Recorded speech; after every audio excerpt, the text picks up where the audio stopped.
परमेश्वर महान सामर्थ्य खुदा, मेरे जिंदा खुदा, मेरे जलाली खुदा, मेरे यहोवा परमेश्वर, मैं तेरा थैंक्स करता हूँ आज के दिन के लिए, सुंदर समय के लिए जो आपने मुझे दिया परमेश्वर।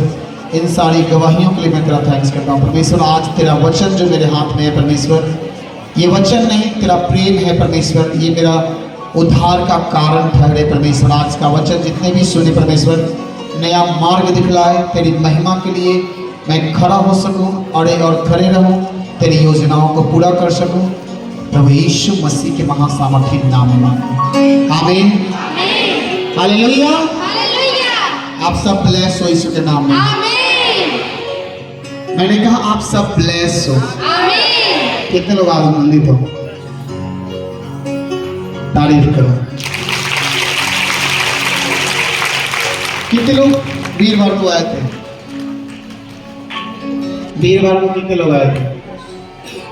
चलो, जितने लोग वीरवार के आए थे सब लोग तारीफ करो।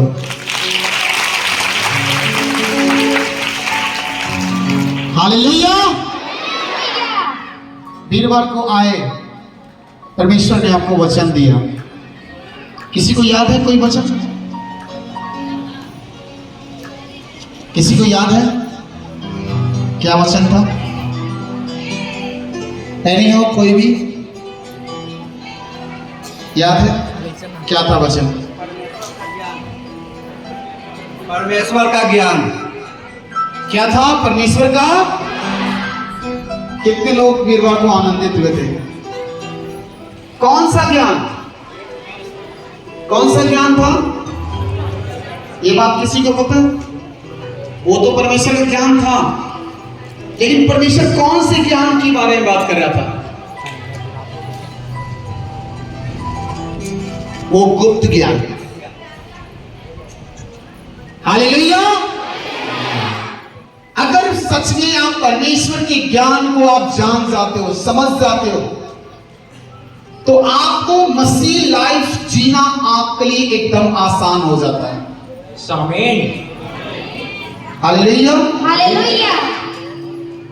ये आपके जीवन में है।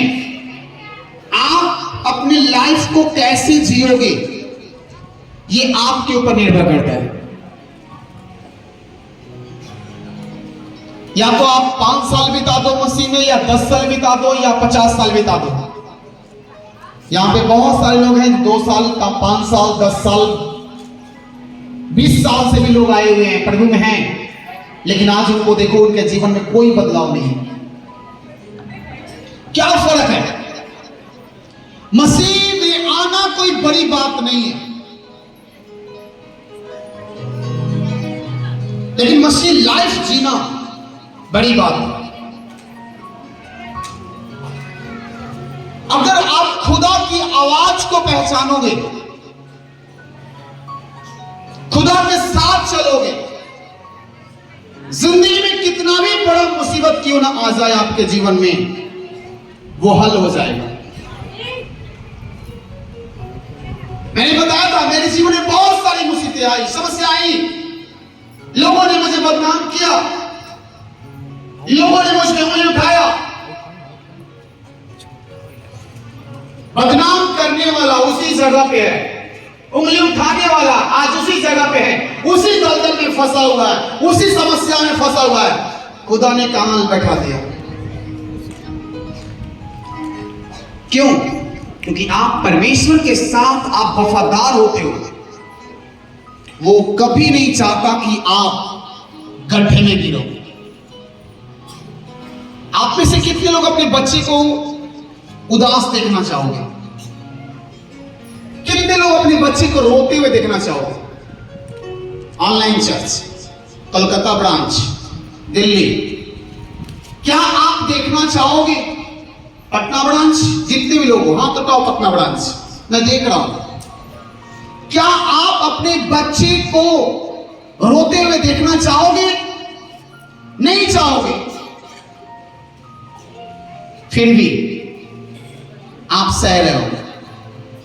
जरा सोचो कि आप एक मनुष्य होकर अपने बच्चे को खुश देखना चाहते हो, और तो वो स्वर्गीय पिता, क्या वो हमें रोने देगा? जिसने अपने हाथों से हमें बनाया, अपना सांस हमारे अंदर से भेज दिया, क्या वो हमें रोने देगा? क्या वो हमें तड़पने देगा? कभी नहीं। लेकिन आज अगर आपके पास किसी चीज के लिए तड़प रहे हो,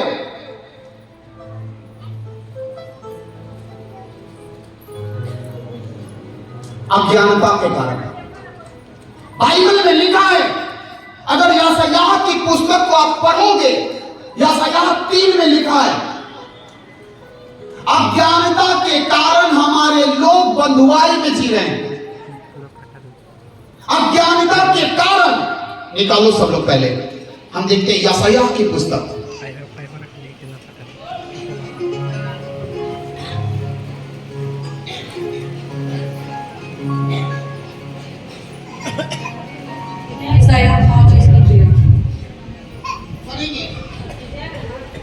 यशायाह की पुस्तक उसका 5 उसका 13 आयत में क्या लिखा है? इसलिए अज्ञानता के कारण मेरी प्रजा बंधुआई में जाती है। बंधुआई में जाती है। बंधुआई का मतलब गुलामी में। किस चीज की गुलामी? वो दुखों की, उन बीमारियों की बंधुआई में है। अज्ञानता के कारण, उसके अंदर ज्ञान की कमी है। ज्ञान 2 तरीके का, एक बात होती है ज्ञान और एक होता है बुद्धिमान।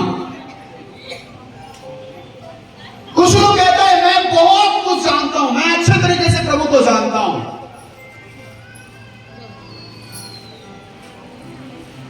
प्रभु में जान करके तो आज 10 साल बीत गया, क्या फर्क पड़ा? क्या बदलाव आया? 20 साल हो गया। यहां पे कोई है व्यक्ति जो 20 साल से प्रभु में है? आप तो उठाओ। बुधवार बृहस्पतिवार को आपने 10 साल की गवाही को सुना कि 10 साल एक इंसान परमेश्वर के साथ बिताया, उसका घर बिछड़ा हुआ था। कितने साल? 10 साल से प्रभु को जानता था, सेवा करता था और उसका घर बिखरा हुआ था। और परमेश्वर की आत्मा से दूर था। और 2 महीना आया, परमेश्वर की आत्मा ने उनको छुआ और उनका घर बदल गया। कितने लोग इस गवाही को सुने थे? अरे कौन? वो लेडीज एक आम नहीं थी, एक जॉब करने वाली की पत्नी है। पति की सैलरी 1 लाख रुपया महीने का, और आज वो सेवा कर रही है। आज आपको अगर 1 लाख रुपया मिले महीने का ना, तो आप एक दूसरे से बात नहीं करोगे। लेकिन आज यहां वो झाड़ू मार रही है, वो सेवा कर रही है। 10 साल हो गया प्रभु में, कोई बदलाव नहीं आया। लेकिन आज इस हॉली क्राइस्ट फायर मिनिस्ट्री में आई, परमेश्वर का गुप्त ज्ञान मिला और आज सब कुछ बदल गया। क्या बात होगी आखिर? यहां आने के बाद क्या बदलाव हुआ? अगर मैं गवाहियां लेना शुरू करूं ना, तो बहुत सारे हाथ खड़े हो जाएंगे जो 5 साल 10 साल से थे और दुखों में थे, और यहां आने के बाद तुरंत उनकी गवाही मिलना शुरू हो गया। जरा एक बार देखना चाहूंगा, जो हाथ उठाओ, जो 2 साल 3 साल 5 साल 10 साल आप भटक रहे थे, इधर से उधर, परमेश्वर के साथ तो थे, लेकिन परमेश्वर का आत्मा काम अब उसके जीवन में काम नहीं कर रहा। कारण क्या है? क्या कारण है कि किसी ने 10 साल बिता दिया, किसी ने 20 साल बिता दिया, फिर भी वो अपने परिवार से अलग है, क्योंकि उसके अंदर ज्ञान बहुत है। वो कहता है, क्या कहता है? मैं ज्ञानी हूं, मैं जानता हूं प्रभु को, तुम जानते हो, पहचानते नहीं हो। आज 14 महीना पहले कोई अस्तित्व नहीं था हमारी। एक सेवा करता था, जूठा खंगारता था, मैं झाड़ू मारता था। फिर वहां से परमेश्वर ने मुझे वॉलेंटियर बनाया, फिर इवेंजलिस्ट बनाया, पास्टर बनाया, प्रॉफिट बनाया। अभी एक लेवल और बाकी है। मुझे विश्वास है बहुत जल्द उस पोस्ट को मैं प्राप्त करूंगा यीशु के नाम में। आमीन। क्योंकि मैं खुदा के साथ वफादारी के साथ रहता हूं, उसकी आवाज कुछ पहचानता हूं, वो क्या कहना चाहता है। इसलिए वाला आपने जाना ज्ञान, इसको एक लाइन फिर से हम देखें। यहां पे क्या लिखा है यशायाह में? इसलिए अज्ञानता के कारण मेरी प्रजा बंधुआई में, यानी कि बंधुआई यानी नाश हो रहे हैं। अज्ञानता के कारण, आपके अंदर अज्ञानता है, इस वजह से आप भटक रहे हो, इस वजह से आपका परिवार आपके साथ नहीं, आपका रिश्ता, आपके माता पिता आपके साथ नहीं, आपके लोग आपके साथ नहीं, मेरे कोई नहीं साथ नहीं। कुछ योजनाएं परमेश्वर की ओर से होती है। जैसे में अब्राहम को परमेश्वर ने घर परिवार रिश्तेदार सबको छुड़वाया, वो परमेश्वर की योजना थी। यूसुफ को पूरा परिवार को छुड़वाया, वो परमेश्वर की योजना थी। अगर यूसुफ अपने पिता के पास रहता, अपने माता के पास रहता, अपने परिवार के पास रहता, वो कभी प्रधानमंत्री नहीं बनता, कभी नहीं बनता। एस्तर रानी की कहानी पिछले बार आपने सुना था। अगर एस्तर रानी प्रभु की आवाज को नहीं पहचानती, एस्तर की सारे मां बाप भाई सब मर चुके थे, सब कुछ खत्म था। लेकिन एस्तर रानी ने परमेश्वर के वचन को फॉलो किया, परमेश्वर के साथ बनी रही, परमेश्वर की सेवा करती रही। वही एस्तर रानी बन गई और परमेश्वर उसी एस्तर के साथ पूरी यहूदी जाति को बचाया। आप यहां आए हो तो याद रखना, प्रभु ने आपको चुना है तो आपको टाइम पास करने के लिए नहीं, अपनी कॉलिंग को पहचान लोगे। जिस दिन सर पटकोगे कि मैं क्या कर रहा था इतना दिन से। इंसान दो तरीके से गड्ढे में गिरता है, पहला अज्ञानता के कारण और दूसरा अपने मन के कारण।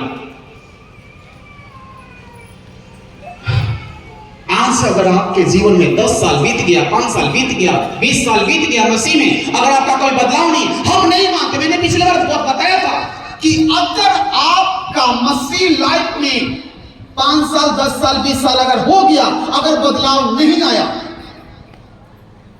हम कहते हैं 1 साल भी अगर प्रभु के साथ हो और आज आपके बच्चे बीमार हैं,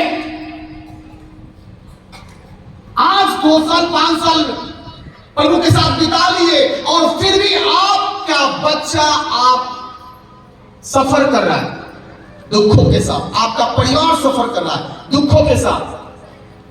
मैंने कहा था एक चुल्लू पानी लेना और अपना नाक रगड़ना, क्योंकि प्रभु जब चुनता है तो आपको दुख देने के लिए नहीं, आपको बदलने के लिए।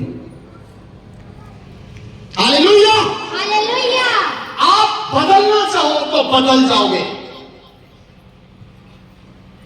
लेकिन अब जब तक अपने आप को, अपने मन को नहीं बदलोगे, अपने दिल को नहीं बदलोगे, अपने सोच को नहीं बदलोगे, कभी नहीं बदलोगे। क्योंकि बाइबल कहता है उद्धार के लिए मुंह से अंगीकार करना जरूरी होता है।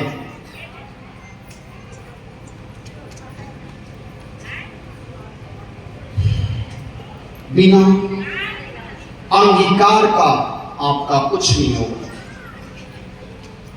यस, यहां पे बहुत सारे लोग बैठे हुए हैं। डॉक्टर की पत्नी बैठी हुई है, डॉक्टर भी बैठे हुए हैं, टीचर की पत्नी बैठी हुई, टीचर भी बैठे हुए हैं। कितने लोग यहाँ पे टीचर हैं? आइए सब खड़े हो जाइए।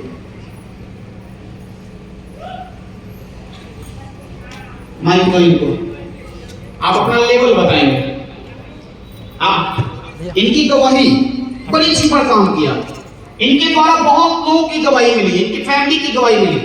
क्या पेशे से क्या करते हैं आप? शिक्षक हैं आप। क्या प्रभु पे आपका कौन सा शिक्षक है? किस विषय में आप हैं? मैं विषय तो साइंस का हूँ। साइंस के टीचर हैं आप। प्रभु पे विश्वास होता था? जी नहीं। प्रभु को आप कब जाने थे? ये अक्टूबर 2022। यहाँ कब से आना शुरू किए? 23 अक्टूबर 2022। इसके पहले और भी लोगों ने प्रभु के बारे में बतलाया था? सुने थे कभी। सुने थे, विश्वास होता था? जी नहीं। और जब से ये आए आज तक आ रहे हैं। 6 महीना पहले इन्होंने गवाही दिया था, 6 महीना पहले, 6 महीना पहले इनको लोग बताया लेकिन नहीं समझे थे, लेकिन परमेश्वर ने इनका मन को बदला। यहां पे परमेश्वर जो वचन देता है, बैठ जाए सर, थैंक यू। एक टीचर है, साइंस के टीचर, प्रभु को नहीं विश्वास करते थे, लेकिन यहां आने के बाद इनके जीवन में, इनके मन में बदलाव है। इन्होंने सत्य को जाना, और बाइबल कहता है सत्य को जानो तो सत्य तुम्हें आजाद कर देगा। आमीन। हालेलुया। फिर से हम उस वचन को पढ़ेंगे जो पिछली बार कुरिन्थियों का पुस्तक,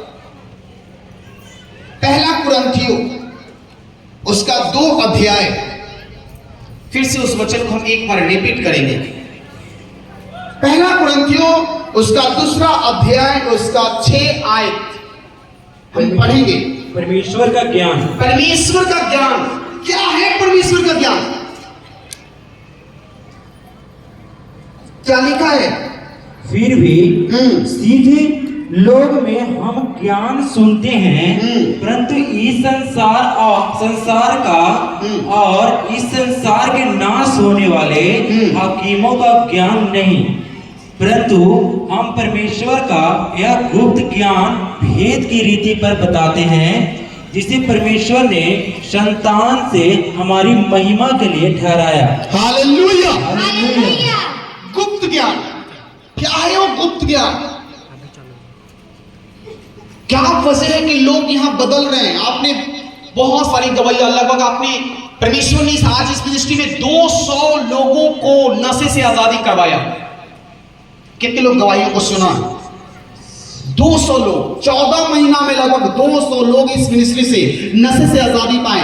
अंधे देखे, लंगड़े चले, गूंगे बोले, बहरे सुने। यहां तक कि परमेश्वर ने लगभग 14 महीना में 18 से 20 लोग ऐसे जो परमेश्वर, डॉक्टरों ने जवाब दे दिया था ले जाओ बॉडी को, और परमेश्वर ने उसको उठाया, खड़ा किया। 18 से 20 कितने लोग गवाहियों को सुने हैं? लोग कैसे हो गया ये? कौन कर दिया? जीसस।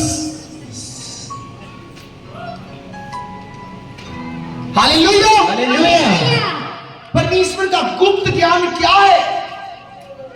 उसका भेद क्या है? आप जिस बाइबल को पढ़ते हो ना,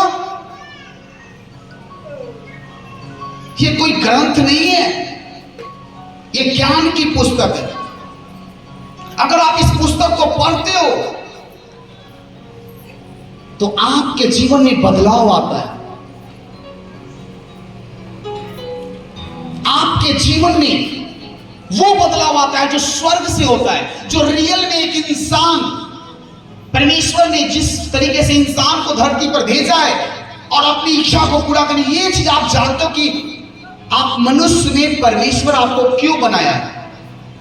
परमेश्वर आपको दुनिया में भेजा तो कमाने और खाने के लिए नहीं भेजा कि जाओ कमाओ खाओ बीवी बच्चा के साथ ऐश मौज करो, नहीं। परमेश्वर का योजना है आपके जीवन में।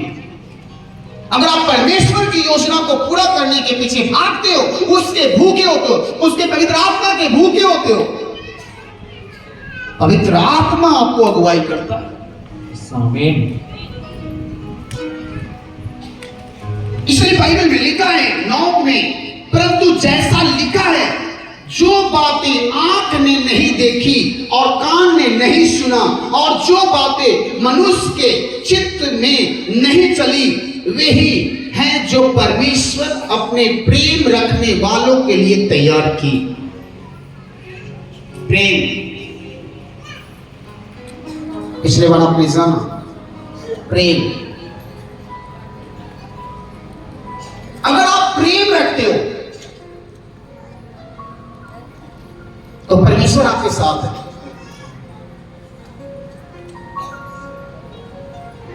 Hallelujah, hallelujah. माफ करते हो, परमेश्वर आपके साथ है। लेकिन याद रखना, अगर आपका शत्रु, अगर आपसे, परमेश्वर कहता है शत्रुओं से प्रेम करो, करो प्रेम, लेकिन याद रखना अगर कोई आपको घात करता है तो उसको माफ करना तुरंत। मेरे आत्मिक पिता ने कहा, एक ने कहा जिसने मुझे जन्म दिया, उसने कहा बेटा अपने शत्रु से प्रेम करना, माफ करना, लेकिन याद रखना शत्रु को साथ लेके मत चलना।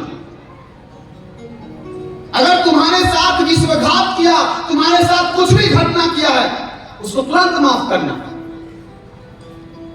लेकिन कभी उसको साथ मत रखना। कितने लोगों ने कभी ये वचन सुना है? यस। मेरे आत्मिक पिता ने कहा, फिर मेरे अगुए ने यही बात बोला था, दीपक तुम माफ करना लोगों को, लेकिन साथ मत रखना। माफ करना मगर साथ। तुम अगर माफ करते हो तो तुम्हारे अंदर प्रभु का आत्मा है, लेकिन अगर साथ रखते हो, तुम जान चुके हो तुम्हारे ऊपर तलवार एक बार चला चुका है, अगर दोबारा तुम साथ रखोगे तो तुम्हारे गर्दन पे नहीं चला देगा। इसलिए कभी भी साथ मत रखना। अपने शत्रु से प्रेम करना, उसके लिए प्रार्थना करना, मगर साथ मत रखना कभी नहीं। ये मेरे अगुए ने कहा। यही बात मैं अपने कलीसिया से करता हूं। आप जान गए हो, मेरे जीवन में बहुत सारे लोगों ने मुझे अनेकों प्रकार का इल्जाम लगा, इंटरनेट लगा दिया। इंटरनेट में इतना बेइज्जती, क्या लड़की को लेके भागा, ये बोला, वो बोला, वो बोला। मैंने एक शब्द नहीं किसी को बोला, क्योंकि मेरे पिता ने कह दिया माफ कर देना। जिन जिन लोगों ने मुझे बदनाम किया, जिन जिन लोगों ने मुझे सताया, मैं किसी को उल्टा जवाब नहीं दिया। अगर मेरे अंदर नफरत होता तो हम उनको उल्टा जवाब दे सकते थे, लेकिन कुछ लोग, अगर आप जवाब नहीं दोगे तो कमजोर समझेगा, चुप रहना, कभी भी मत सोचने देना क्यों हमको कमजोर समझा। उसको पता नहीं हो, ज्ञान नहीं हो, उसके अंदर बदले की भावना है, लेकिन आपके अंदर कौन सा आत्मा है? माफ करने वाला आत्मा। परमेश्वर ने हमें प्रेम का आत्मा दिया, नफरत का आत्मा नहीं दिया। मेरे प्रियो, माफ करना जरूरी, लेकिन साथ मत रहना। मैं एक ही बात कहता हूं, ये बाइबल के वचन में लिखा है, साउल दाऊद को मारना चाहता था। पहले साउल और दाऊद एक साथ रहता था। शाहुल ने ही कहा था, साउल और दाऊद की दोस्ती हुई थी, तब जाकर गोलियत मराया था। कितने लोगों को पता है? शाहुल को किसने, गोलियत को किसने मारा था? दाऊद ने। और एक साथ रहता था, लेकिन साउल के अंदर अहंकार आया और साउल दाऊद को मारना चाहता था। साउल क्या करता था? दाऊद को मारना चाहता था, हर जगह खोजता था, जहां सुधा पता करो कहां है दाऊद, छिपा कहां हुआ है, और दाऊद भागता था। जानते हो क्यों भागता था? इसलिए नहीं भागता था कि साउल से डरता था, अरे वो गोलियत को मार सकता है जिसको सारा राजा उसको हरा नहीं सका, और दाऊद एक बार में गोलियत को मार गिराया। तो इसका मतलब ये नहीं, दाऊद भागता था तो इसका मतलब ये नहीं कि दाऊद कमजोर था साउल से। वो जानता था कि ये परमेश्वर की अभिषेक किया हुआ बंदा है, इसके ऊपर मैं हाथ नहीं उठाऊंगा, इसको मारकर इसके ऊपर हाथ उठाकर मेरा हाथ श्रापित हो जाएगा। दाऊद बच्चा था उसमें, फिर भी उसके अंदर ज्ञान था, इसलिए साउल को कुछ नहीं बोलता था, भागता था। उसका साउल का बेटा कहता था, देख मेरा बाप तुझे मारना चाहता है, तू कुछ करता क्यों नहीं है? दाऊद समझाता है उसके बेटे से, साउल का बेटे को, देख वो तेरा बाप है और परमेश्वर ने उसको अभिषेक किया है अपने नबी के द्वारा। साउल को अभिषेक किसने किया था? समूएल ने किया था कि नहीं किया था? और किसी भी अभिषेक किए हुए व्यक्ति पे अगर आप हाथ उठाते हो, कभी भूल के ये गलती मत करना कलीसिया। पिछले वीरवार को मैंने आपको बताया था कि आप अपने बगल वाले से भी गलती से नफरत मत करना। और मैंने बताया था कि अभिषेक किए हुए लोगों के ऊपर उंगली मत उठाना, क्योंकि बाइबल कहता है अगर तुम कलीसिया को छूते हो तो परमेश्वर के सिर को छूते हो। अगर परमेश्वर के दास और दासी को छूते हो तो उसकी आंख की पुतली को छूते हो। पंगा मत लेना परमेश्वर के लोगों के साथ। परमेश्वर के दास दासी से पंगा गलती से भी नहीं लेना, क्योंकि अगर उसको गलती से ऐसे छू भी दिए ना, तब से ना परमेश्वर देख लेगा। क्यों? क्योंकि बाइबल में लिखा है परमेश्वर के कोई भी दास दासी हो, अगर इसको छू भी दिए, आंखों की पुतली को छुआ। किसकी आंखों की पुतली? परमेश्वर की। और किसी कलीसिया को तू छू दिया, कलीसिया उसका सिर है।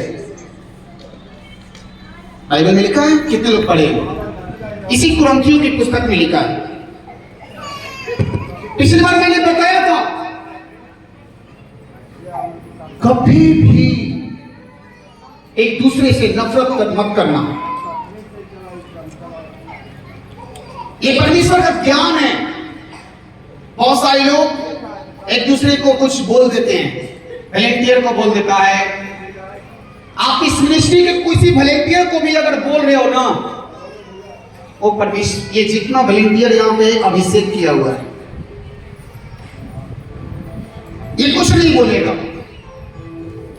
मैं आपको कुछ नहीं बोलूंगा, क्योंकि उसने कहा मुझे, यहोवा तेरी लड़ाई खुद ही लड़ेगा, तो इसलिए तो चुपचाप रहना। लेकिन याद रखना, तुम्हारा वो जीवन की पुस्तक जब खुलेगा, तब वो परमेश्वर कहेगा, बता तू मेरे दास, मेरे दासी, मेरे बेटे, मेरे बेटी के साथ छेड़छाड़ क्यों किया? तू फैसला करने वाला कैसे है? अगर कलीसिया गलती करता है तो परमेश्वर के दास उसको समझा सकता है, दासी समझा सकता है। लेकिन अगर परमेश्वर के दास दासी अगर गलती करता है तो उसको किसी का अधिकार नहीं है बता बोलने का। वो सीधे वो लेखा लेता है परमेश्वर डायरेक्टली। Hallelujah, hallelujah. अज्ञानता के कारण लोग नाश हो रहे हैं। कभी भी पंगा मत लेना किसी भी दास दासी से, चाहे वो जैसा भी हो, नहीं तो अपने ऊपर कर्जा ले लिए।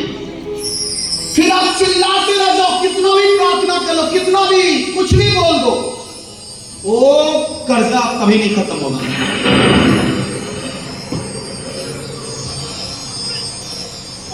क्या हुआ साउल के साथ? अंत में क्या हुआ?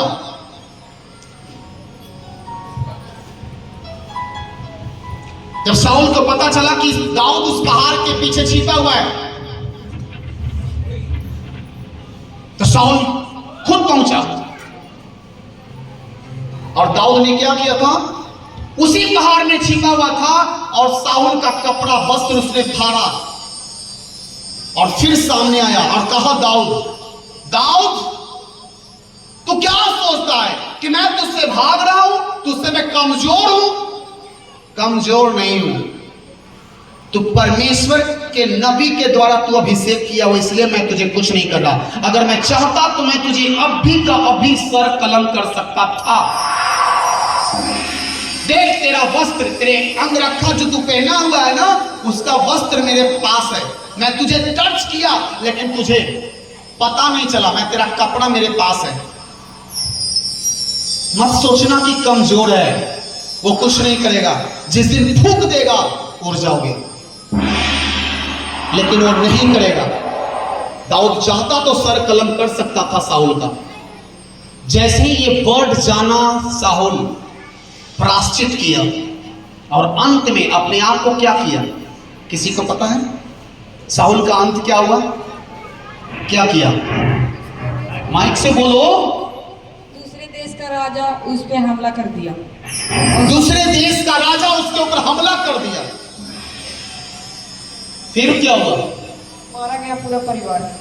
पहला उसका पूरा परिवार मारा गया और अंत में उसको स्मरण हुआ कि मैंने परमेश्वर के दास के ऊपर हाथ उठाने के लिए सोचा था, उसके बारे में बुरा बोला था। उसने क्या किया? अंत में अपना ही तलवार निकाला और साहुल अपना गर्दन काट दिया। आप पढ़ लो साहुल और दाऊद की कहानी। साहुल अपनी ही तलवार से अपना सर काटा। ऐसा ना हो कि तेरे पांव में पत्थर से ठेस लगे। मैं बार बार वचन बोलता हूं, ऐसा मत करना कि तू ही अपने ही जाल में फंस जाओ, क्योंकि शैतान लोगों को भरमाता है फंसाने के लिए। वो नहीं चाहता कि इसका स्वर्ग में स्थान हो, वो नहीं चाहता कि इसका छुटकारा हो, और वो उस आप ही से गलती करवाता है। वो आप ही से, आपका परमेश्वर कहता है आप वीडियो मत देखो, लेकिन आपसे मन में डालता है देखने से क्या हो जाएगा, देख लो ना, क्या दिक्कत है? अरे बोल दो ना, क्या दिक्कत है? मैंने किसी को आज तक सजा नहीं दिया मेरे दोस्त। लोगों ने मुझे बदनाम किया, लोगों ने क्या नहीं किया, मेरे बिजनेस को खा गया। कितने लोगों को पता है? लोगों ने मुझे इंटरनेट पे टांग दिया था। क्या फर्क पड़ा? उस समय कितना कलेसिया था आपको सब चीज पता है ना। 200-300 कलेसिया थी, और जैसे ही उसने मुझे इंटरनेट पे टांगा और सोचा कि बदनाम कर देंगे, ये खत्म हो जाएगा। अबे बेवकूफ, तूने तो टांगा, उसी समय 200 से 2000 का कलेसिया हो गया। इसी भूसंडा में लोगों ने मुझे बेइज्जती किया, घर चढ़ कर, ऑफिस चढ़ कर गाली दिया। परमेश्वर ने मुझे मीटिंग में भेज दिया था। मुझे मालूम चला कि ऐसा ऐसा कुछ लोग आया था, गाली गलौज किया था। क्या हुआ? अरे तूने अनाउंस किया कि मैं business Holi price fire ministry बंद हो गया, कोई मीटिंग नहीं होता। कभी मीटिंग बंद हुआ? आज वही 10 आदमी से 10,000 लोग आज साथ है। सोच लेना, अगर ये एक उंगली उठ जाएगा, तुम्हारा एक फूक, तो कहां फेंकाएगा तुझे नहीं पता, लेकिन चुप हूं क्योंकि तुम परमेश्वर का बेटा और बेटी हो। उंगली मत उठाना, दोष मत लगाना, क्योंकि तुम पर भी दोष लगाया जाएगा। मेरे प्रियो, एक काम करना, पाप से बच के रहना, पवित्र बन के रहना। जब आप पवित्रताई में रहोगे, पवित्र आत्मा आपके साथ रहेगा। ऐसे ही नहीं स्वर्गदूत को बोला जाता है, स्वर्गदूत उसको पकड़ के लेके आ, और स्वर्गदूत उसको पकड़ के लेके आता है। कितने लोगों ने देखा?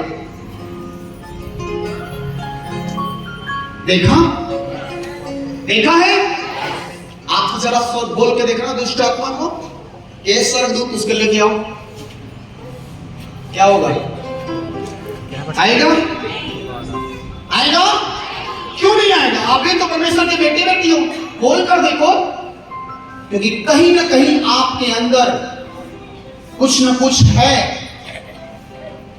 जिस दिन आप पवित्र बन जाओगे, अपनी आंखों को पवित्र करोगे, अपने मुंह को पवित्र करोगे, अपने कान को पवित्र करोगे, अपने मन को पवित्र करोगे, अपने शरीर को पवित्र करोगे, लोग बदनाम करेगा, क्योंकि सच को दबाना चाहता है। कितना भी बदनाम करने की कोशिश करे, मत डरना, खुदा आपके साथ है।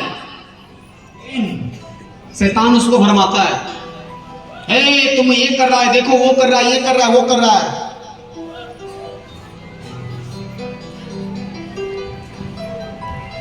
देखो क्या करते हैं। क्यों कलीसियाओं में फूट होता है, क्यों लोग एक दूसरे से बैर करता है। एक वचन को हम पढ़ेंगे,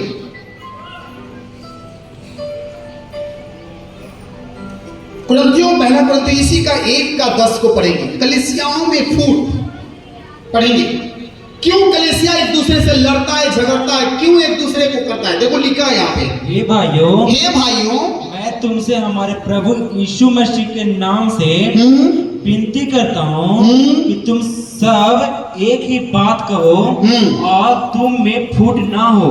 देखो क्या करा परमेश्वर, तुम में कभी फूट ना हो। तुम्हारे अंदर कभी भी गुस्सा नहीं होना चाहिए, बैर नहीं होना चाहिए। अगर आपके बगल में पड़ोसी बैठा हुआ है ना, अगर आपका दुश्मन है तो उसको माफ करना, उससे बहस मत करना, सुनना सिर्फ। वो कुछ भी करेगा उसका लेखा परमेश्वर के हाथ में सौंप दो। ये तो संसार में सुने थे ना, आंख के बदले आंख, हाथ के बदले हाथ, पैर के बदले पैर, जान के बदले जान, खून के बदले खून। फिर आप संसार में हो तो प्रभु में हो तो आप में और उसमें फर्क क्या रहा। प्रभु यीशु मसीह इस दुनिया में आए तो धर्म के लिए नहीं आए थे, क्योंकि जहां धर्म की बात होती है वहां पे लड़ाइयां होती है। हम परमेश्वर के धार्मिकता की बात करते हैं। धार्मिकता जहां होती है वहां प्रेम होता है। यस आमीन। आपके अंदर प्रेम होना चाहिए। आमीन। हाँ, आपको बैर है, उसकी आप कहोगे कि उसने मुझे बर्बाद कर दिया, हाँ माफ कर देना, लेकिन हाँ ये बात हिदायत में दे रहा हूं, साथ मत रखना। क्योंकि अगर एक बार एक रोड पर का एक जानवर होता है जिसको बोलते हैं क्या होता है, उसका नाम है कुत्ता। अगर एक बार रोटी का चस्का आपके दरवाजा पे लग गया ना, वो डेली आदत लगा देगा।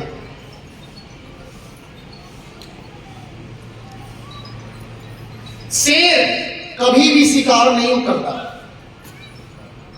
कितने लोगों को पता है शेर शाकाहारी है कि मांसाहारी? किसने कहा?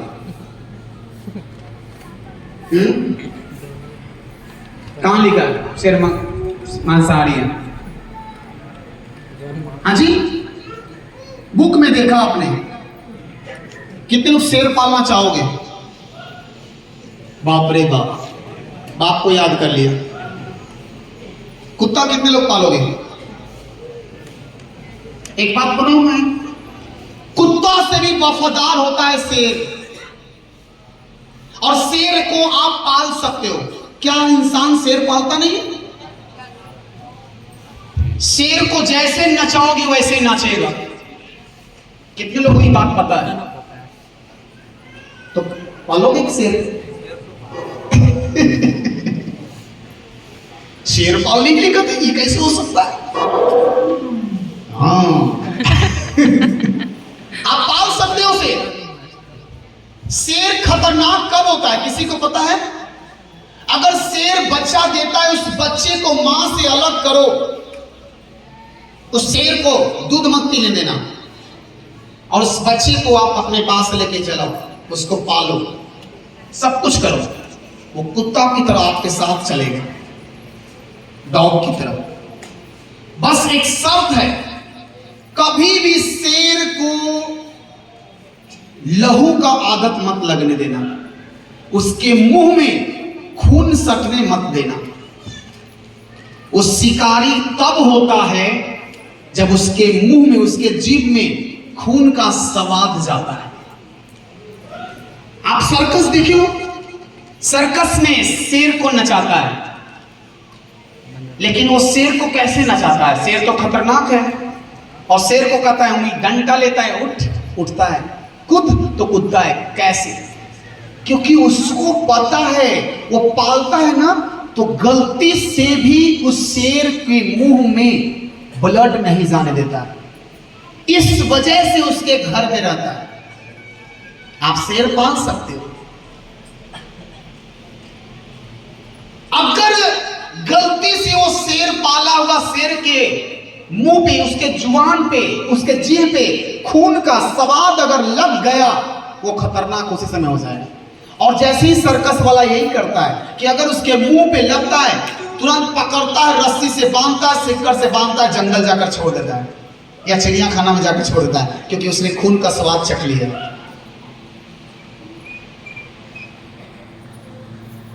लेकिन जो खून का स्वाद नहीं चखता है उसको नचाता है। हालेलुया! आप भी पाल सकते हो। ये उदाहरण से क्या समझ रहे हो?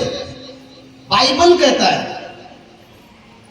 माफ करना मगर फालतू मत बनाना, क्योंकि अगर उसको एक बार चस्का खून का लग गया ना तो कभी भी तुमको खा जाएगा। अगर तुम वहां पे तुमसे डरता है तुम्हारे बच्चे को खा जाएगा। कितने लोग शेर पालोगे? पालो मगर ब्लड नहीं देने देना। अगर एक बार ब्लड अगर उसके अंदर मुंह में चल गया तो उसको हटा ही दो, दोबारा रखने की कोशिश मत करना। हालेलुया! ये भी ज्ञान परमेश्वर ने मुझे दिया था। एक गुप्त भेद है, गहरी भेद है। कुछ लोग कहते हैं क्यों मौका देना चाहिए। कितने लोग चाहते हो कि शेर को मौका दे, क्या वो शेर खा ले? हाँ तो उठाओ।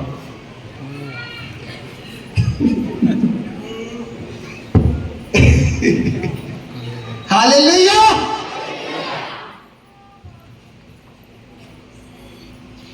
पढ़ेंगे इसके बाद। परंतु एक ही मन और एक ही मत होकर मिले रहो। देखो परमेश्वर का वचन क्या कहता है? कलीसिया एक मन रहो, एक मत रहो।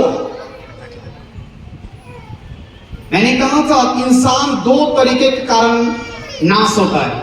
एक नाश होता है अज्ञानता के कारण, उसके अंदर ज्ञान की कमी है, और दूसरा मन के कारण, वो मन का शोखी होता है।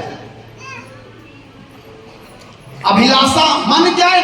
मन है जो मन अभिलाषा पैदा करता है, और अभिलाषा क्या पैदा करता है? पाप को पैदा करता है। आप किसी को देखते हो तो आपके मन में पहला आता है काश मेरी पत्नी ऐसी होती, काश मेरा दूल्हा ऐसा होता। कहां होगा? मन में। और मन आपका देख आया, फिर अभिलाषा जग गया, और जैसे ही ये अभिलाषा आया फिर क्या हो गया? पाप हो गया। मन पे कंट्रोल कर लो, आप जंग जीत जाओ। आमीन। इसलिए कहा, फिर से इसको पढ़ेंगे। परंतु एक ही मन और एक ही मत होकर मिले रहो। एक ही मत होकर मिले रहो। चाहे आप कहीं भी हो, आपका परिवार में हो, एक मन रहो।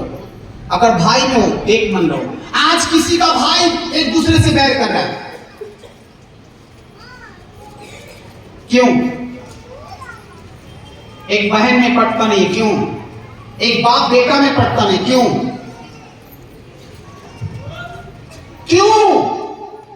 और जिसका माँ बाप से पटेगा नहीं, उसकी पत्नी से नहीं पटेगा, जिसको भाई से नहीं पटेगा, उसका परिवार से नहीं पटेगा। क्यों? हाँ, आपका पूरा परिवार बिछड़ा हुआ है। बहुत लोग हैं, बहुत सारी महिलाएं आती है, कहती है ऐसा ऐसा बात है, मैं क्या करूं क्या करूं। मैंने एक बात बताया था, पाप अगर घर को बर्बाद करता है तो पाप। व्यभिचार, जिस घर में व्यभिचार होगा उसका परिवार कभी सुखी नहीं रहेगा। जिस घर में नशा रहेगा उस घर में बीमारी रहेगा, जिस घर में व्यभिचार रहेगा उस घर में भी बीमारी रहेगा, और उसका परिवार उलझन में रहेगा। और जिस घर में व्यभिचार रहेगा उस घर में दुष्ट आत्मा रहेगा। याद रखें, आज लोग शादी से पहले शादी के बाद का मजा लेते हैं, शादी होने के बाद भी दूसरी पत्नी के साथ, दूसरी पत्नी के साथ आप है, फंस रहे हो आप।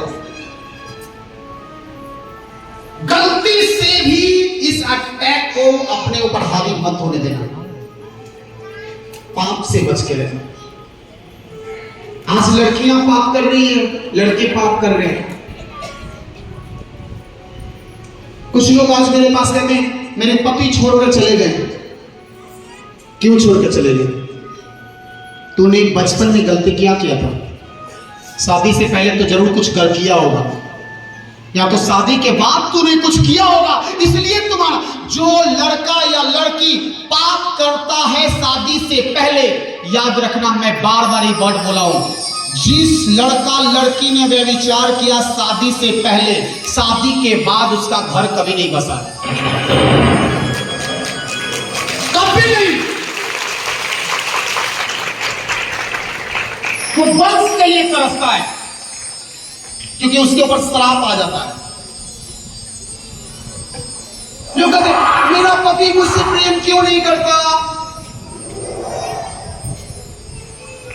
याद करना, अगर आप, कुछ लोग कहते हैं मैंने तो कोई पाप नहीं किया, तो फिर अपने माँ बाप को याद करो, शायद आपके माँ बाप ने किया होगा। कर्ज होता है, कर्ज होता है। दाऊद के ऊपर एक कर्ज था। दाऊद परमेश्वर के साथ चलता था, लेकिन एक कर्ज था कि दाऊद ने एक पाप किया था, और पाप के कारण उसने क्या किया, उसकी पति को भी मरवा दिया, कत्ल किया, और वो कत्ल के कारण वो श्रापित हुआ दाऊद। और उसी समय परमेश्वर ने कहा ठीक है, मैं तेरे पाप को तो माफ कर दिया, लेकिन तूने जो कत्ल किया है ना, इसका वंश को भोगना पड़ेगा। तुम्हारा वंश एक दूसरे के ऊपर तलवार चलाएगा। और देखो दाऊद का पूरा खानदान एक दूसरे में मर के कटा है। आप पढ़ लो बाइबल को। मेरे प्रियो, पाप से बच के रहना।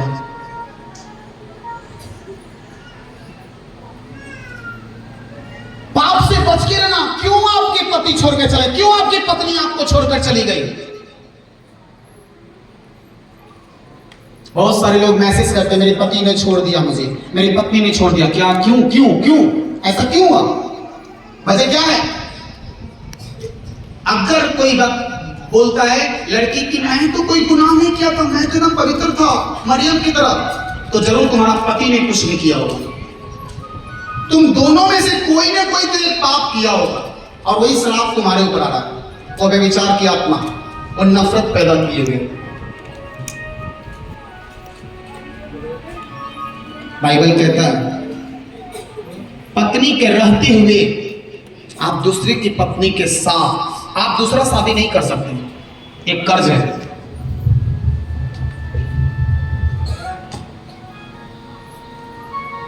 आपकी पत्नी है इस धरती पे, जीवित है, तो आपको अच्छा हो कि आप तुम्हारा रह जाओ, वैसे ही रह जाओ, लेकिन शादी नहीं करो, क्योंकि वो श्राप हो जाएगा।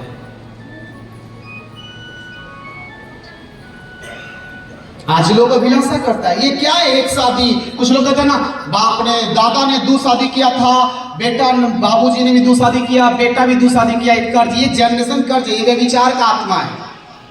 और ये जब तक व्यभिचार का आत्मा रहेगा, तुम 2 शादी कर लो चाहे 10 शादी कर लो, कभी किसी से सुख नहीं ले पाओगे। देख लो अपने परिवार को, क्या तुम्हारे घर में ऐसा है? तो अपने भाइयों को देख लो, तो अपने परिवार को देख लो, अपने माता पिता को देख लो। मैं देखा हूं एक एक घर में पूरे भाई में किसी की पत्नी किसी के साथ नहीं है। क्यों? क्योंकि वहां पे दुष्ट आत्मा काम कर रहा है, वो व्यभिचार की आत्मा काम कर रहा है, वो पाप काम कर रहा है। मनुष्य की कोई गलती नहीं है, इसलिए परमेश्वर ने मनुष्य को कहा प्रेम करते रहना, शत्रु से प्रेम करना, क्योंकि वो मनुष्य, वो मेरा बेटा है, वो मेरी बेटी है, लेकिन उसके अंदर जो है ना, अंदर जो है, तुम मनुष्य को मत देखना, उसके अंदर को देखना कि उसके अंदर क्या है। उसके अंदर श्राप है, और जब तक उसके अंदर श्राप रहेगा कभी उसका घर नहीं बसेगा। आप लाख ताकत लगा लो, लाख कोशिश कर लो, कभी नहीं घर बसेगा। कुछ लोग कहते हैं दहेज के कारण छोड़ दिया। नहीं भाई, वो दहेज के कारण नहीं छोड़ा, वो श्राप है, वो व्यभिचार का श्राप है। वो पाप का श्राप है, वो कभी सुखी नहीं रहेगा। और जब तक वो बंधन को तोड़ेगा नहीं, तोड़ने के लिए कोई ना कोई एक को खड़ा होना पड़ेगा, उसका वंश तक नहीं बढ़ने देगा। उसको मजाक लगता है, वो सिर्फ शरीर की अभिलाषा को पूरा करने लगता है। मेरे प्रियो, मेरे भाइयों, मेरे बच्चों, पाप से दूर भागना, क्योंकि पाप का मजदूरी मृत्यु है, मौत है।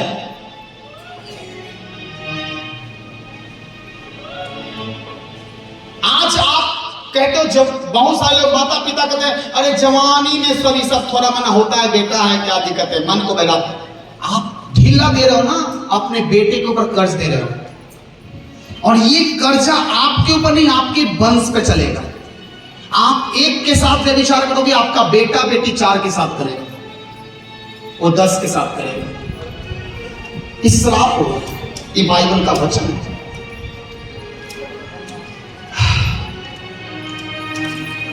मैंने कहा था कि जहां पति पत्नी में पारिवारिक छुटकारा में कितने लोग आए थे? पारिवारिक छुटकारे मीटिंग में आपने उस दिन वचन सुना था, पति पत्नी के अधीन रहो। कभी पति से कभी भी ये मत कहना, उंगली मत उठाना कि तुम हमको ये पूरा करके दो, कभी नहीं। अधीनगी में जाना,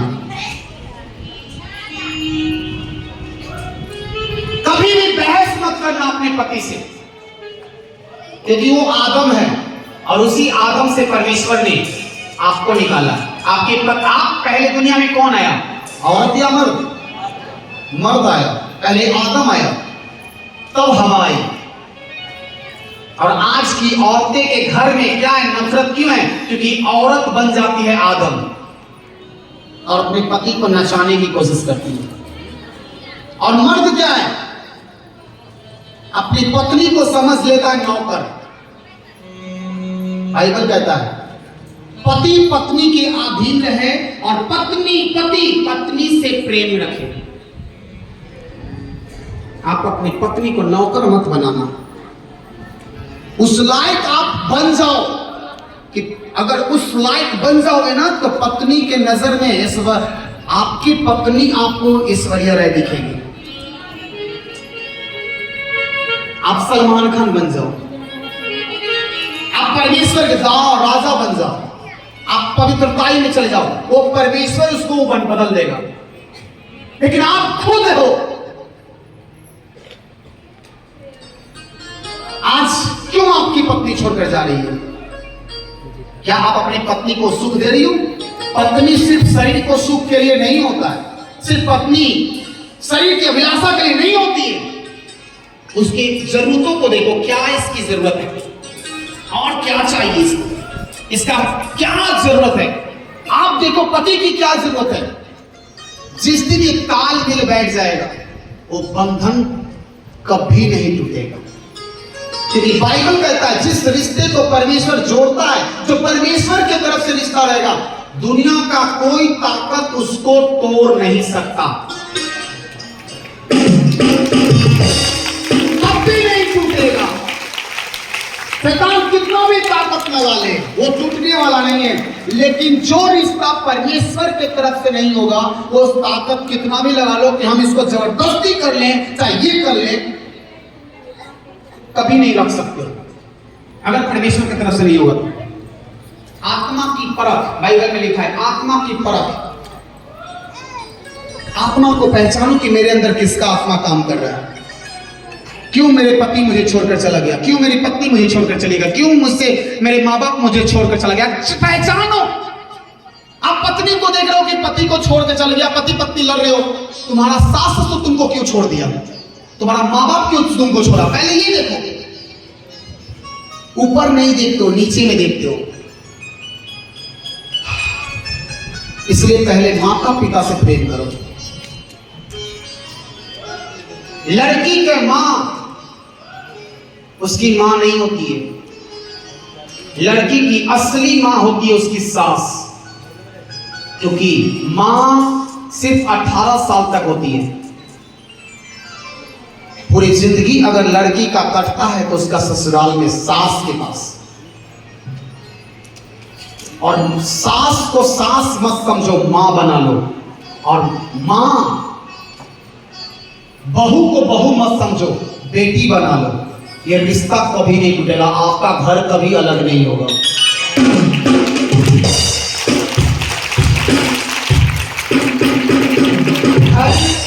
घर एक तरफा नहीं चलता, एक तरफ से कभी भी प्यार नहीं होता।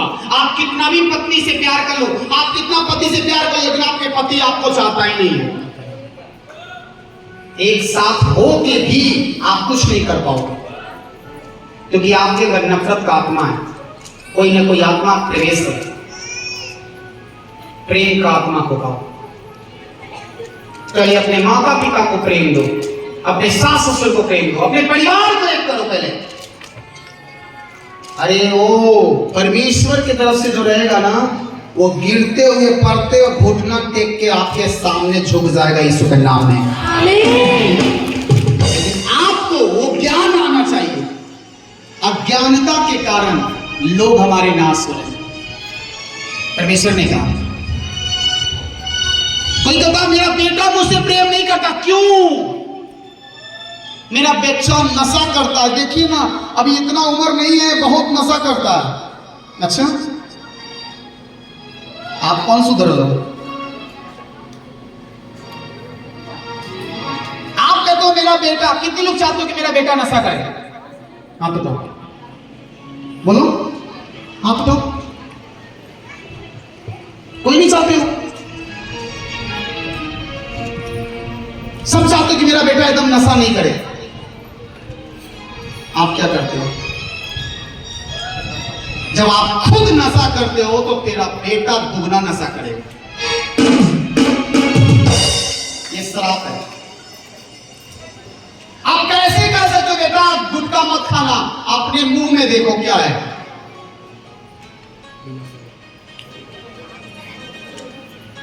सर, क्या मैं सही बोल रहा हूं?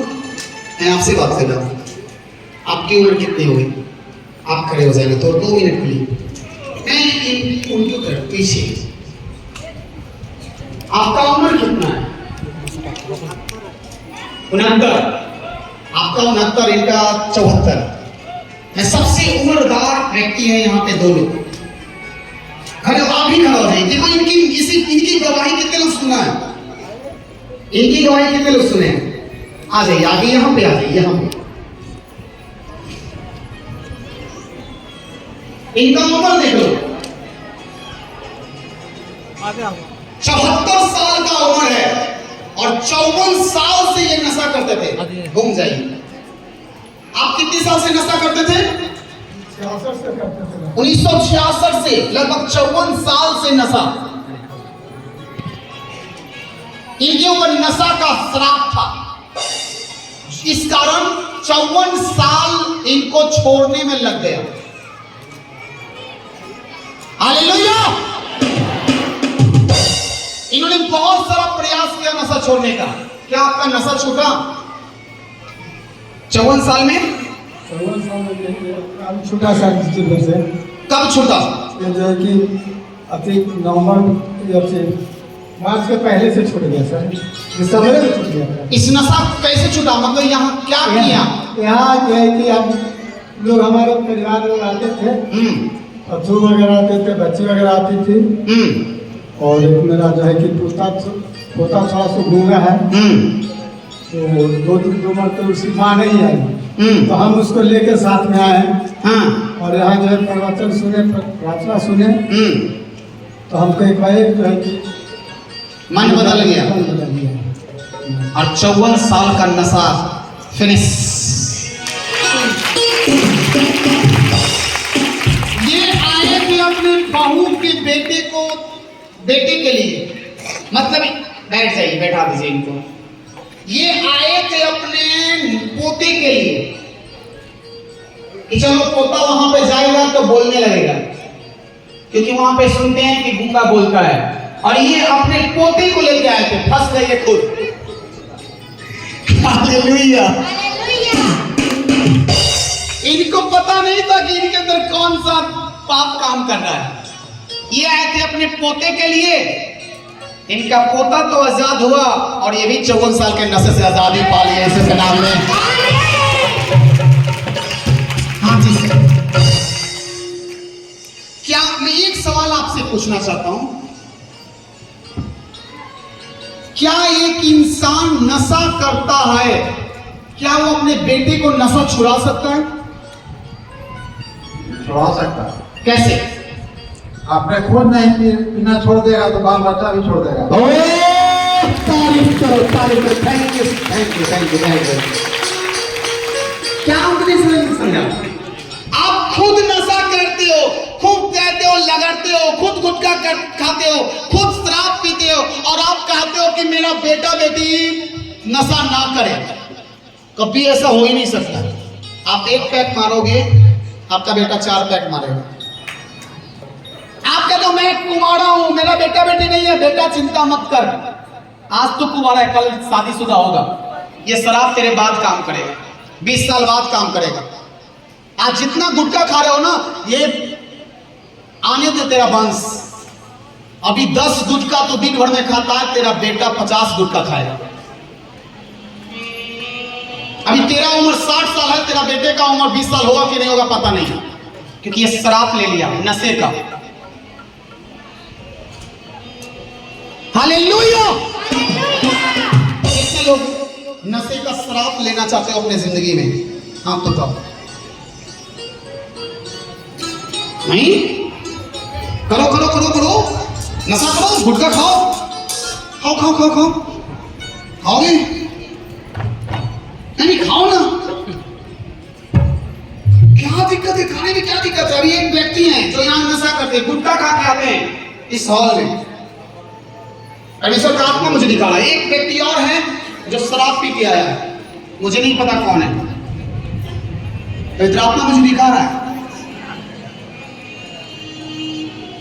अगर वो सामने आएगा, वो नशा छोड़ के उसको भागेगा यीशु के मसीह के नाम में। पवित्र आत्मा मुझे दिखा रहा है, वो हॉल में एंट्री किया गुटखा खा के, और एक आदमी शराब पी के आया है।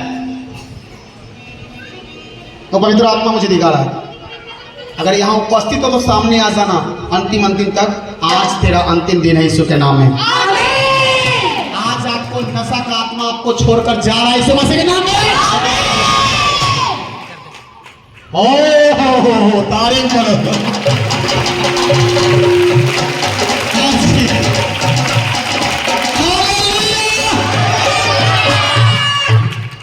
क्या खा के आए हो आप? हाँ? गुटखा खा के आए हो? तारीफ करो, तारीफ करो।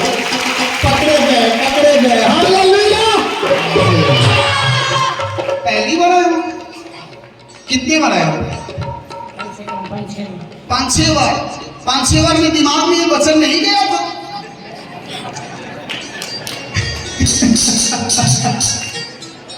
अरे पापा जी देख थोड़ी रहे हैं, जान थोड़ी रहे हैं, है कि नहीं? बच जाएगी। लेकिन क्या करे, यहाँ सीसीटीवी कैमरा ऐसा लगा हुआ है कि बचना मुश्किल है। हालेलुया। देखो, ये देखो, ये देखो, तारीफ करो।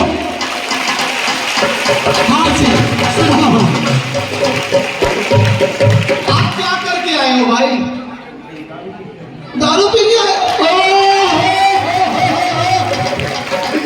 हालेलुया।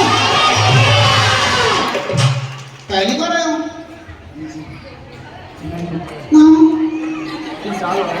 कितने बार आए? 4 बार। 4 बार? डर नहीं लगा? छिप जाओगे? कहाँ छिपा हुआ था? पीछे वो खींच के लेके चला जा। सीसीटीवी कैमरा लगा हुआ ना। तारीफ करो।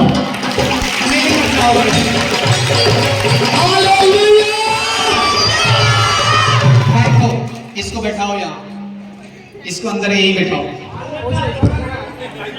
हालेलुया।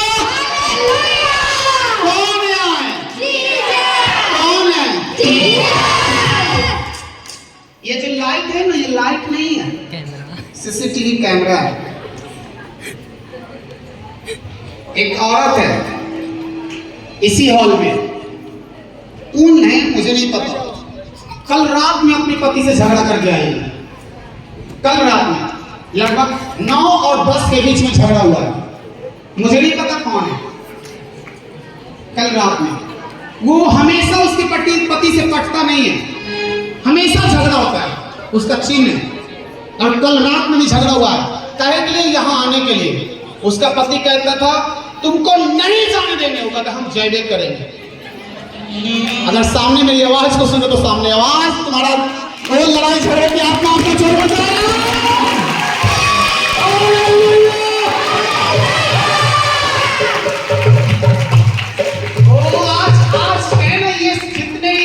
दिखा रहा है वो सब छुटकारे वाला पाने वाले यीशु के नाम में। एक चौचर कैसे आ गया, चारों झगड़ा कर दिया है। अच्छा पता चल जाएगा। सुनो सुनो क्या हुआ है कल रात में आपके साथ? हाँ हाँ, कितना बजे लड़ाई हुआ था? हम लोग के कहता है कि नहीं उसमें मत। लड़ाई कितना बजे हुआ था? 10 बजे। 10 बजे रोज काम करके आता है 8 बजे। हाँ। और आता है घर में बांटने लगता है, हमको कहता है उसमें मत जाओ तुम, ये उसमें बहुत खराब होता है, गान सीखने जाता है तो हमको कहता है निकल जाओ। पकड़ा गया। तारीफ करो।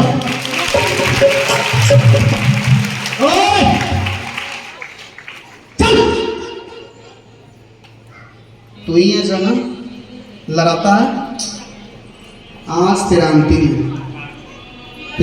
दिन है। बार इसको रखना, इसको। हालेलुया। 10 बजे, कितना बजे? और एक चीज मैंने दिया, यहाँ आने के कारण उसको सताता है, उसको पति लड़ता है। हालेलुया।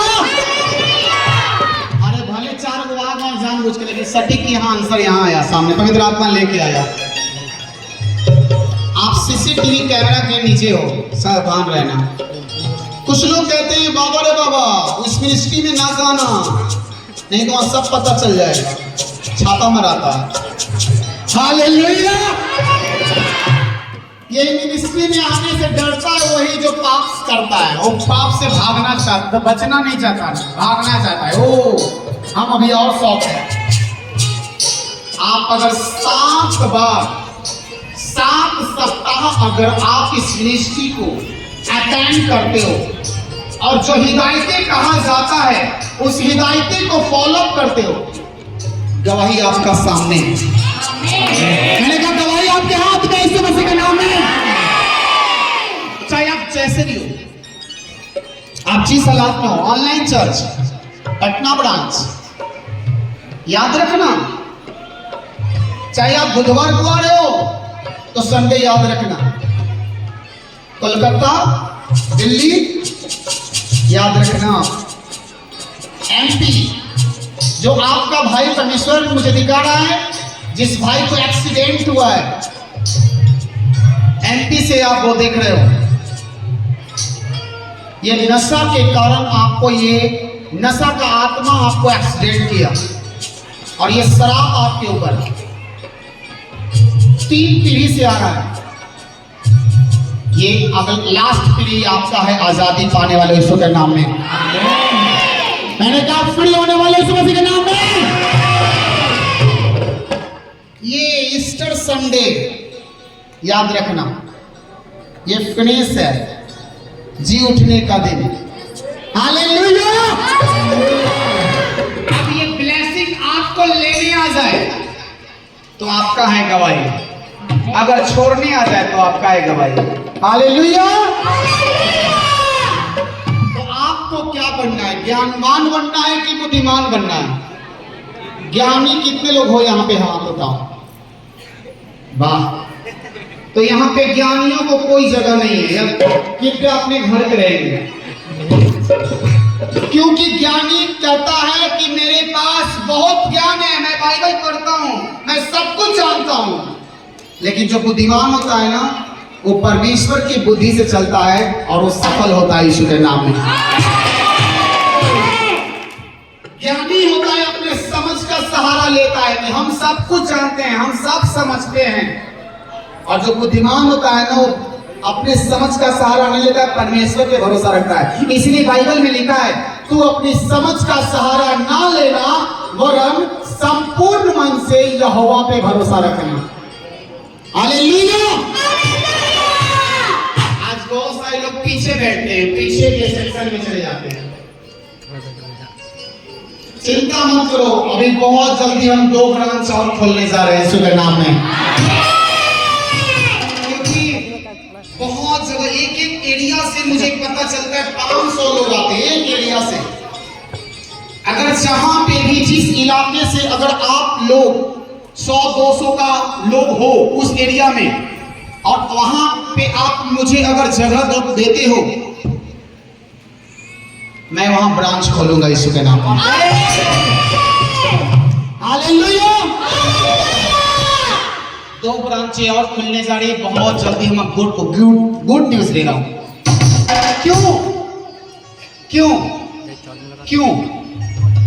क्योंकि एक बात में जान लो, गया का कितना भी बड़ा हॉल मुझे आप दे दो, आजमा लो, कितना बड़ा से बड़ा हॉल दे दो, और ज्यादा नहीं 7 सप्ताह दे दो, 7 सप्ताह में हाउसफुल हो जाएगा यीशु मसीह के नाम में।